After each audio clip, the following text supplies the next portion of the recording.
So Jeffrey Epstein அப்படிங்கிறவர் வந்து ஒரு பாலியல் தொழில் சேவகம் பண்ணி உலகத்தில் இருக்கிற பல தலைவர்களையோ அரசியல் தலைவர்களையோ தொழிலதிபர்களையோ அது சம்மந்தமாக இருக்கிறவங்க எல்லாரையும் வந்து ஒருங்கிணைக்கிற மாதிரி ஒரு நெட்வொர்க்கை ஃபார்ம் பண்ணி இதுக்கு பிரதிபலனா அவர் சொல்கிற விஷயங்களை மற்றவங்க செய்ய வச்சுட்டாரு.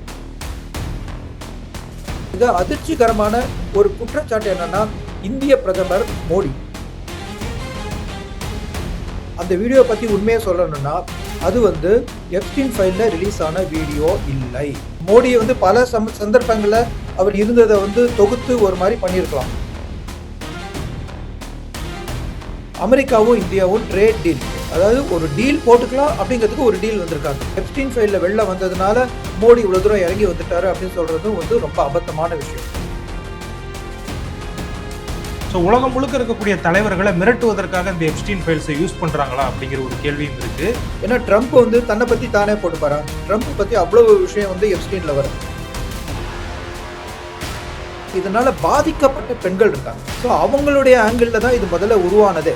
நம்ம பார்க்க போனோம்னா இலான் மஸ்க் ஒருவேளை இவ்வளவு தூரம் பிரபலമായ ஒரு இடத்துக்கு வந்ததுக்கு காரணமே வந்து எப்ஸ்டீன் ஃபைல் மூலமாக அவருக்கு கிடைத்த நபர்களோட தொடர்புகளோ அப்படின்னு கூட நம்ம யோசிக்கலாம். நேயர்கள் அனைவருக்கும் வணக்கம். இன்னைக்கு பார்த்தீங்க அப்படின்னா உலக அளவில் எப்ஸ்டீன் ஃபைல்ஸ் அப்படிங்கிறது தான் மிகப்பெரிய வைரல் நியூஸாக இருக்குது. ஆளுமைகள் அப்படின்னு சொல்லிக்கிட்டு இருந்தவங்க எல்லாருமே இந்த ஃபைல்ஸில் மாட்டியிருக்காங்க. இது குறித்து ஒரு மாதத்துக்கு முன்னாடியே நம்ம வந்து சிவகுமார் நடராஜன் சார்கிட்ட வந்து பேசியிருந்தோம். இப்போ மீண்டும் நிறைய தகவல்கள், அதாவது எப்ஸ்டீன் ஃபைல்ஸ்லேருந்து நிறைய தகவல்கள் வந்திருக்கு. அது குறித்து சார்கிட்ட பேசி தெரிஞ்சுக்கலாம். சார் வணக்கம். சார் வணக்கம். நம்ம முன்னாடியே சொன்ன மாதிரி ஒரு மாதத்துக்கு முன்னாடி பேசியிருந்தோம். அதில் நீங்கள் வந்து இந்த எப்ஸ்டீனை பற்றி நிறைய தகவல்கள் கொடுத்துருந்தீங்க.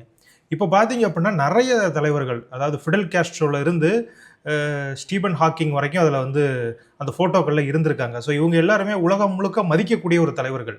கம்யூனிசத்திலிருந்து ஆத்திகத்தை பேசக்கூடிய எல்லாருமே இந்த இதில் மாட்டியிருக்காங்களே.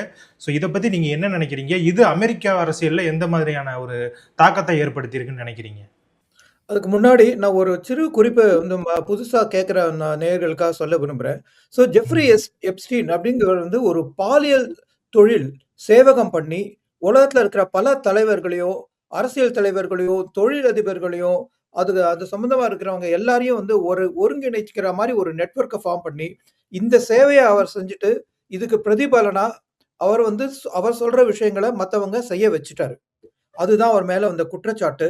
அந்த குற்றச்சாட்டு முதல் தடவை அவர் வந்து தப்பிச்சு பெயிலில் போயிட்டு வந்தபோது, 2வது தடவை அது உள்ள வந்து போலீஸ் கஸ்டடியில் வந்தபோது போலீஸ் கஸ்டடியிலேயே அவர் இறந்துட்டார்.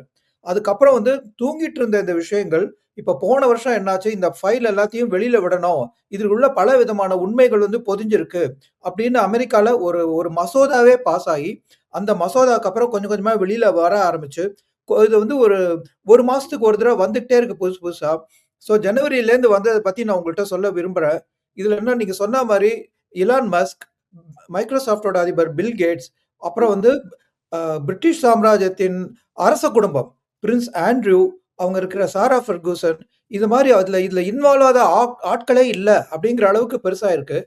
இதில் ஒரு சில கண்ட்ரி வந்து அவங்க மேலே வந்து ஒரு ஆக்ஷனும் எடுத்திருக்கு. இப்போ போலண்ட் பிரைம் மினிஸ்டர் எடுத்துட்டாங்கன்னா அவங்க எப்ஸ்டீன் ஃபைலில் வந்து ஒரு ரஷ்யன் இன்டெலிஜென்ஸோட நடந்த விஷயங்கள்லாம் அவங்க வந்து ப்ரோபே பண்ண ஆரம்பிச்சிட்டாங்க. எப்படி இந்த மாதிரி நடந்தது, இது எப்ஸ்டீன் இதில் எப்படி இன்வால்வ் ஆனாரு அப்படிங்கிற அளவுக்கு அது புது விஷயம். அப்புறம் வந்து பிரிட்டிஷோட கேபினெட் மினிஸ்டர் பீட்டர் மேண்டல்சன், அவர் வந்து ஒரு போலீஸ் ரெஃபரல்ல இப்போ அவர் தான் ஃபோக்கஸ் பாயிண்டாக இருக்காரு பிரிட்டிஷை பொறுத்த வரைக்கும். ஏன்னா அவர் வந்து ஒரு சென்சிட்டிவ் இன்ஃபர்மேஷனை எப்ஸ்டீன் மூலமாக வந்து மற்றவங்கள்ட்ட ஷேர் பண்ணியிருக்கிறதா அவர் மேலே ஒரு புகார். ஸோ இந்த மாதிரி எதுக்கு இதை சொல்கிறேன்னா, இது எவ்வளவு முக்கியத்துவம் வாய்ந்த ஒரு விஷயமா உலகம் முழுக்க ஆயிட்டு வருது.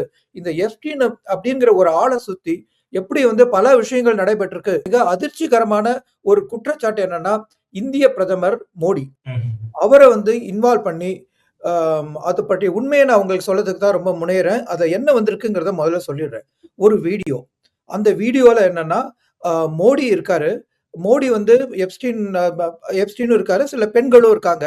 அதில் வந்து அவர் வந்து ஹிந்தியில் பேசுகிற மாதிரி கண்டென்ட் வருது. நீ வந்து இந்த ஃபோட்டோவில் சேர்ந்துக்கோப்பா, நீ வந்து ஃபோட்டோவில் சேர்ந்துக்கோப்பா அப்படின்னு வந்து அவர் வந்து ஒரு இளகின நிலையில் அவர் வந்து காம்ப்ரமைஸ் பண்ணிக்கிறது அப்படின்னு இங்கிலீஷில் சொல்லுவாங்க. அந்த வீடியோ பற்றி உண்மையை சொல்லணும்னா அது வந்து எப்ஸ்டீன் ஃபைலில் ரிலீஸ் ஆன வீடியோ இல்லை. அதாவது இப்போ நான் சொன்னேனே ஒரு மசோதா வந்து அந்த மசோதாக்கு அப்புறம் எப்ஸ்டீன்கிறவருடைய ஃபைல்களை தோண்டி அது வந்து அமெரிக்காவோட இன்வெஸ்டிகேஷன்ல இருக்கிற ஃபைலை வெளியே விடணும் அப்படின்னு ஒரு மசோதா வந்து வெளியிடுறது கொஞ்சம் கொஞ்சமா வந்துட்டு இருக்கு. ஆனா இந்த வீடியோ அந்த டிபார்ட்மெண்ட் ஆஃப் ஜஸ்டிஸ் அவங்க வெளியிட்ட வீடியோ இல்ல. இந்த வீடியோ வந்து எப்படி வந்து ஒரு இன்ஸ்டாகிராம்ல ஒரு ஒரு ரீலோ இல்லாட்டி அந்த மாதிரி ஒரு டிக்டாக்ல ஒரு வீடியோவோ அந்த மாதிரி ஒரு டைப் வீடியோ தவிர இது வந்து டிபார்ட்மெண்ட் ஆஃப் ஜஸ்டிஸ் வெளியிட்ட வீடியோ அல்ல. அதாவது இது உண்மையான வீடியோ கிடையாது, ஏஐ ஜெனரேட்டட் வீடியோவா இருக்கலாம், இல்லைன்னா பொய்யாக சித்தரிக்கப்பட்ட ஒரு வீடியோ அப்படின்னு சொல்றீங்க. அது இருக்கலாம். அத வந்து இப்ப மோடி வந்து பல சந்தர்ப்பங்கள்ல அவர் இருந்தத வந்து தொகுத்து ஒரு மாரி பண்ணியிருக்கலாம். அதுதான் அதோட இது டிஓஜே வெளியிடல. அதாவது இது அபிஷியல் வீடியோ கிடையாது. அதனால இந்த வீடியோ வச்சுட்டு நம்ம ஊர்ல வந்து எதிர்க்கட்சிகள் வந்து சொல்ற குற்றச்சாட்டு, அவங்க வந்து இது மோடிக்கு கடைசி ஒரு அரசியல் அஸ்திரமா யூஸ் பண்ணதுக்கு உபயோகப்படுறதே தவிர, இது வந்து உண்மை கிடையாது. முதல்ல அந்த வீடியோ. அது வந்து ஃபர்ஸ்ட். 2வது அதே சமயத்துல ஒரு இமெயில் அந்த ஒரு மெசேஜ் இன்ஃபர்மேஷன் டிஓஜே வெளியிட்டிருக்கு. அந்த இன்ஃபர்மேஷன்ல என்ன சொல்றாங்கன்னா, 2017ல பிரதமர் மோடி வந்து இஸ்ரேலுக்கு ஆதரவா அவர் வந்து இஸ்ரேல்ல போய் அமெரிக்காவுக்கும் இஸ்ரேலுக்கும் ஒரு ஆதரவா ஒரு ஸ்டேட்மெண்ட் விட்டது. எப்ஸ்டீன் சொல்றத கேட்டு தான் அப்படிங்கிற மாரி அந்த மெசேஜ் இருக்கு. அதுல வந்து நீங்க எவ்வளவு நம்பகத்தன்மை இருக்குன்னு கொஞ்சம் யோசிக்கலாம்.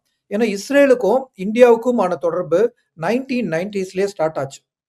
ஸோ இது எப்ஸ்டீன் வந்து இத வந்து அவர் நெகோஷியேட் பண்ணணுங்கிற அவசியம் இருக்கிறதா எனக்கு தெரியல. இந்த மெசேஜ்லயுமே வந்து இப்ப நம்பகத்தன்மை இல்ல அப்படிங்கிறது தான் என்னால சொல்ல முடியும். ஏன்னா, இப்ப எப்ஸ்டீன் ஃபைல்லயே அவங்க வெளியிட்ட ஃபைல் எல்லாத்துலயும் அவங்களே சொல்லிடுறாங்க. இதுல வந்து ஒரு ஆள் மென்ஷன் பண்ணியிருக்கிறதுங்கிறதுனால, அவங்க குற்றவாளி அப்படிங்கிற அர்த்தம் இல்ல. அந்த ஃபைல்ல இது இருக்கு அவ்வளோதான். ஸோ அந்த மாரி இந்த ஒரு இமெயில் மெசேஜ்ல மோடி வந்து எப்ஸ்டீன் சொல்றத கேட்டு அத உண்மையா சொல்லணும்னா, அவருடைய பாட்டுக்கு இவர் நடனமாடி இஸ்ரேலோட உறவ வந்து அம் அமெரிக்காவுக்கும், இஸ்ரேலுக்கும் ஆதரவா வந்து ஒரு உறவோட செயல்பட்டாரு அப்படின்னு இருக்கு. அது வந்து ரொம்ப பொய்யான விஷயங்கிறது நம்மளுடைய மோடியோட சரித்திரத்த பார்த்தாலும் நமக்கு தெரியும். ஏன்னா 1990ல ஸ்டார்ட் ஆன இந்த இஸ்ரேல் உறவானது, இது வந்து இன்னொருத்தர நம்பி எப்பயுமே இருந்ததில்ல.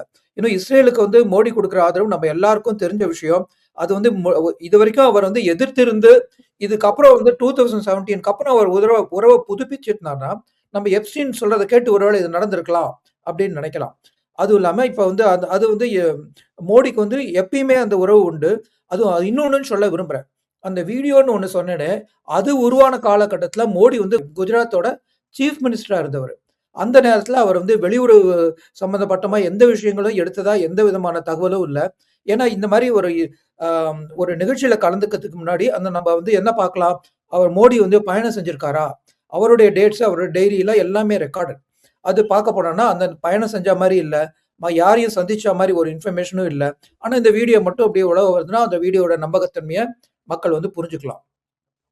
அடுத்தது என்னன்னா, இப்ப 2 நாளைக்கு முன்னாடி அமெரிக்காவும், இந்தியாவும் ட்ரேட் டீல். அதாவது ஒரு டீல் போட்டுக்கலாம் அப்படிங்கிறதுக்கு ஒரு டீல் வந்திருக்காங்க.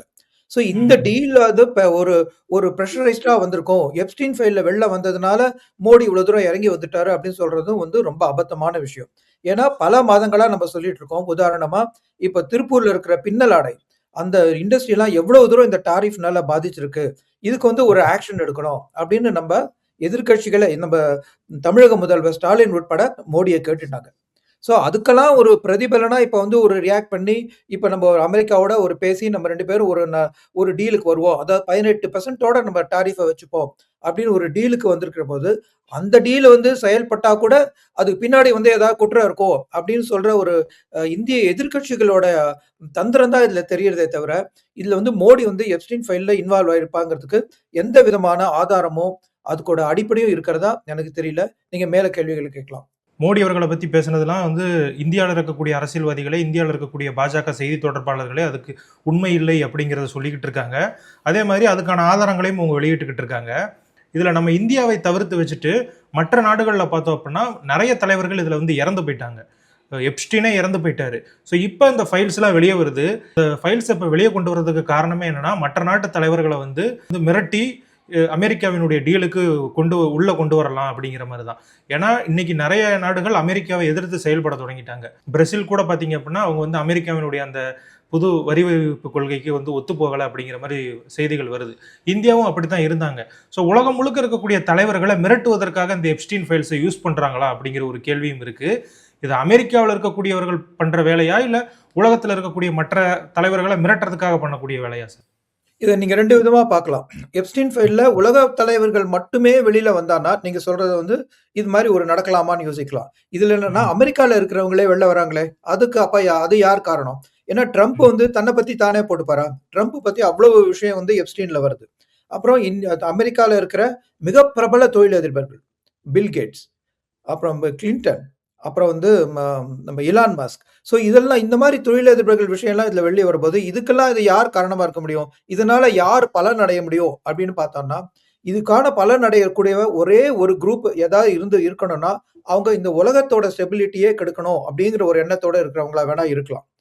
ம், அது தவிர, இதுல என்ன மக்களுக்கு வந்து அமெரிக்கா மக்கள் எப்படி பார்க்குறாங்கன்னா, இதனால பாதிக்கப்பட்ட பெண்கள் இருக்காங்க. ஸோ அவங்களுடைய ஆங்கிள்ல தான் இது முதல்ல உருவானதே. ஏன்னா, இது ம், வந்து இந்த உலக தலைவர்கள் வந்து இதுல சம்மந்தப்பட்டிருக்காங்கங்கிறது அவங்களுக்குரிய ஒரு வீக்னஸ். ஏன்னா செக்ஸ்ங்கிறது இந்த உலகத்துல வந்து ஒரு பெரிய வீக்னஸா இருக்கு. அந்த வீக்னஸ வச்சு பிளாக்மெயில் பண்றதும், அதுல வந்து இன்வால்வ் ஆயிருக்கிறவங்கள எக்ஸ்ப்ளாய்ட் பண்ணி தனக்கு வேணுங்கிறத சாதிச்சுக்கிறதும், இந்த உலகத்துல காலம் காலமா இருக்கிற ஒரு விஷயம் தான். அது ரொம்ப மீறினவங்க என்னன்னா, நான் திருப்பியும் பெருமையா சொல்லிக்கிறேன். இந்திய தலைவர்கள் அவங்கள்கிட்ட இருக்க ஒரு சுய கட்டுப்பாடுனால, இது மாரி விஷயங்கள்ல ரொம்ப அதிகமா ஈடுபடாதவங்க அப்படிங்கிறத நம்ம சொல்ல முடியும். அதே சமயத்துல, ஒரு அமெரிக்காவோ, இல்லாட்டி மற்ற நாடுகளோ, இது மாரி விஷயங்கள வந்து இந்தியா அளவுக்கு ஒரு கடுமையா பார்க்கறதில்ல. அவங்க இதுல இருந்தா கூட, அதனால என்ன அது அவங்களுடைய தனிப்பட்ட விஷயம் அப்படின்னு தவிர்த்துருவாங்க. ஆனா அமெரிக்கால இது ஏன் எந்த விதத்துல முக்கியத்துவம்னா, இதனால பாதிக்கப்பட்ட பெண்கள். அவங்களுடைய லைஃப் எப்படி ஆயிருக்கு? அவங்க ஏன் இதுக்கப்புறம் வந்து அவங்களுக்கு வந்து ஒரு நீதி வழங்கப்படல இதுலேருந்து. இந்த விஷயங்களுக்காக இது வெளிய வந்ததே தவிர, உலக தலைவர்கள வந்து இத வச்சுண்டு அவங்கள பாதிக்க பாதிப்படைய செய்யணும். அவங்க நாட்ட கொலாப்ஸ் பண்ணணும் அப்படிங்கிற வந்து ஒரு காரணத்தோட வரல. அதையும் மீறி ஒரு சில இடங்கள்ல வந்து ஒரு ஒரு ஒரு நாட்டு விஷயங்கள வந்து ஒரு தேச விஷயங்கள்ல இன்வால்வ் ஆயிருக்கிறபோது, அந்தந்த தேசங்கள்ல அதுக்கான இன்னும் ஒரு ஒரு தீர்வ நோக்கி போறது. உதாரணமா இப்ப நான் சொன்ன மாரி போலண்ட். போலண்ட் வந்து இதுல என்னன்னா, எப்ஸ்டீன் மூலமா வந்து அவங்களுடைய இன்டெலிஜென்ஸ் விஷயங்கள் ரஷ்யாவுக்கு பரிமாறி இருக்குங்கிறது அவங்களுக்கு ஒரு பெரிய விஷயம். ஸோ அத ப்ரூவ் பண்றாங்களே தவிர, இதுல வந்து ஒரு தனிப்பட்ட முறையில இவர் எப்ஸ்டீன் ஃபைல்ல இருந்திருக்காரே, அதனால என்ன அப்படிங்கிறத பத்தி யாருமே இதுல வந்து தோண்டல. இலான் மஸ்க் வந்து இருக்காரு. அவர் வந்து இப்பதான் வந்து ரொம்ப ஃபேமஸ் ஆகுறாரு. சோ அதுக்கு முன்னாடி அவர் அங்க போறாரு அப்படின்னா, அது என்ன காரணம்னு நினைக்கிறீங்க? அவர் வந்து அதுதான் அவரோட நெட்வொர்க். இப்ப நம்ம பார்க்க போனோம்னா, இலான் மஸ்க் ஒருவேள இவ்வளவு தூரம் பிரபலமாய ஒரு இடத்துக்கு வந்ததுக்கு காரணமே வந்து எப்ஸ்டீன் ஃபைல் மூலமா அவருக்கு கிடைத்த நபர்களோட தொடர்புகளோ அப்படின்னு கூட நம்ம யோசிக்கலாம். ம். அது மாதிரி தான் நம்ம யோசிக்க முடியுமே தவிர, அவர் அப்பயே என்ன பண்ணாருங்கிறது நமக்கு தெரியாது. அவர் வந்து எப்பயுமே தன்ன வந்து ஒரு முன்னிறுத்தி ஒரு ஒரு அச்சீவ்மென்ட் பண்ணணும் அப்படிங்கிற வந்து ஒரு தொழில் அதிபர். அதுல சந்தேகம் இல்ல. பட் அவருக்கு கான்டாக்ட்ஸ் எப்படி கிடைச்சிருக்கும்? ஒருவேளை இந்த எப்ஸ்டீன் தொடர்பு மூலமா கிடைச்சிருக்கலாம். ஓகே. இப்ப ஃபிடல் காஸ்ட்ரோக்கும், அமெரிக்காவுக்கும் வந்து மிகப்பெரிய பகை இருந்தது அப்படிங்கிறது நம்ம எல்லாருக்குமே தெரியும். அவர் அந்த இடத்துக்கு வந்திருக்காரு. ஸோ இதெல்லாம் பார்க்கும் பொழுது, ஒரு தலைவர்களா இருந்தாலும், நாடுகளுக்கிடையே பிரச்சனை இருந்தாலும், இது போன்ற விஷயங்கள்ல எல்லாரும் ஒண்ணா கலந்துக்கிறாங்க அப்படிங்கிறது வெளிய தெரிய வருதா சார்? இது ஒண்ணா கலந்துக்காங்கிறத விட, நம்ம பார்க்கக்கூடிய விஷயம் வந்து எல்லாருக்கும் ஒரே விதமான வீக்னஸ். ஸோ ம். அந்த வீக்னஸ் வந்து அவர் ஒரு ஒரு சமயத்துல ஒவ்வொருத்தரோட வந்து அவங்க திருப்திப்படுத்தியிருக்காரு. ஓகே. இல்ல ஸோ இப்ப அந்த என்ன இன்னொரு கேள்வி என்னன்னா, இப்ப ஃபிடல் காஸ்ட்ரோ வந்து அமெரிக்காவுக்கு வந்தது வந்து ரொம்பவே கம்மி தான். ஸோ ஒருவேளை வந்து கியூபால எடுத்த ஃபோட்டோவே இவங்க வந்து எப்ஸ்டீன் ஃபைல்ஸ் அப்படின்னு சொல்லிட்டு வெளியிடுறாங்களோ அப்படிங்கிற கேள்வியும் இருக்கே. இதுதான் இந்த ப்ரோப். இந்த ப்ரோப்ல என்னன்னா, அந்த ஃபைல்ல இருக்கிறவங்களுடைய நம்பகத்தன்மையும், அந்த ஃபைலோட நம்பகத்தன்மையும் ப்ரோப் பண்றத விட, அதனால பாதிக்கப்பட்டவங்கள தான் இங்க அமெரிக்கால ப்ரோபா நடக்குது. அதனால இது வந்து ஒரு பரபரப்பான விஷயமா உலகத்துல அளவுல ஆறுதே தவிர, இது வந்து ஃபிடெல் காஸ்ட்ரோ நிஜமாவே இங்க வந்தாரா? அப்படிங்கிற இன்வெஸ்டிகேஷன் அந்த ஆங்கிள்ல நடக்கல. அது ஓகே. நடைபெறாம நமக்கு எதுவுமே நிச்சயமா தெரியாது. Okay sir. இதுக்கு அடுத்தபடியா நீங்க சொன்னீங்க, அந்த பாதிக்கப்பட்டவர்களுக்காக தான் இந்த எப்ஸ்டீன் ஃபைல்ஸே வெளியானது அப்படிங்கிற மாரி சொல்றீங்க. இப்ப அந்த பாதிக்கப்பட்டவர்களுக்கு நீதி கிடைக்கிறதுக்கு என்ன பண்ணிக்கிட்டு இருக்கு அமெரிக்க அரசாங்கம்? முதல்ல அ என்னன்னா, இதுல அவங்களுக்கு அவங்களுடைய விஷயங்கள், அவங்களுடைய தனிப்பட்ட விஷயங்கள் வெளியில வரக்கூடாது அப்படிங்கிறதும் இதுல முக்கியத்துவம். ஸோ அவங்க ம். வந்து இங்க வாழ்க்கைய தொடர்ந்து போயிட்டு இருக்காங்க. அவங்க வ ப ஏஜ அவங்க ஏஜ் வந்து அந்த எப்ஸ்டீன் ஃபைல் காலத்துல இருந்ததுக்கும் இப்போதைக்கும் பல வித்தியாசங்கள் இருக்கு. ஸோ அவங்க தனிப்பட்ட முறையில அவங்க இன்ஃபர்மேஷன் வரக்கூடாது அப்படிங்கிறதுல முனைப்பா இருக்காங்க. 2வது சில பேருக்கு வந்து நஷ்ட ஈடும் இருக்கு. ஸோ அவங்க வாழ்க்கைய முழுவதுமாக தொலைச்சு விட்ட நிலையில அவங்களுக்கு ஒரு நஷ்ட ஈடு குடுக்கணும். ஸோ அந்த விஷயங்கள்லாம் போயிட்டு இருக்கு. அது வந்து கோர்ட்ல வந்து சிவில் கேஸ் மாரி போகும். ஏன் நான் பாதிக்கப்பட்டிருக்கேன். எனக்கு வந்து இதுல வந்து என்னுடைய வாழ்க்கைக்கு காம்பன்சேட் பண்ணணும். அந்த மாரி லெவல்லயும் போயிட்டு இருக்கு அது. Okay sir. இந்த எப்ஸ்டீன் ஃபைல்ஸ் குறித்து நிறைய விஷயங்கள் எங்க கூட பகிர்ந்துக்கிட்டீங்க. ரொம்ப நன்றி. இதை பார்த்து கொண்டிருக்கக்கூடிய நேயர்கள் உங்களுடைய கேள்விகளையும் கருத்துக்களையும் கமெண்ட் பாக்ஸில் தெரிவிங்க. அதே மாதிரி நம்ம சேனலை சப்ஸ்கிரைப் செய்து ஆதரவு கொடுங்க. நன்றி.